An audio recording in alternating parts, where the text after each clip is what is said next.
Майтамандын кандай түрлөрү болот?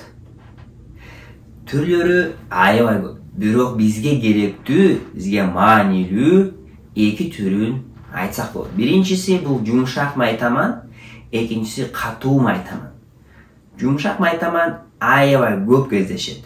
Уксаңыз керек, вальгус деген сөздү, пронация, гиперпронация деген сөздү, ошонун көбүнчөсү бул жумшак майтаман. Кичинекей балдарда жумшак майтаман аябай көп кездешет.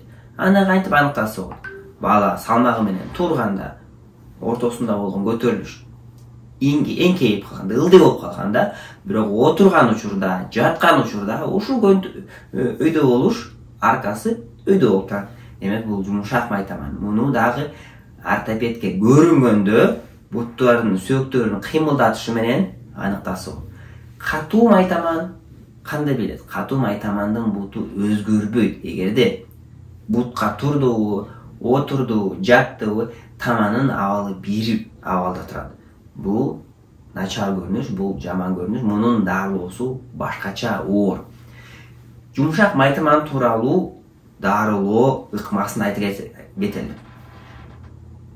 Эгер себепкер болгон жумшак ткандар болуп атса, анда ошол жумшак ткандарга көп көңүл буруш керек.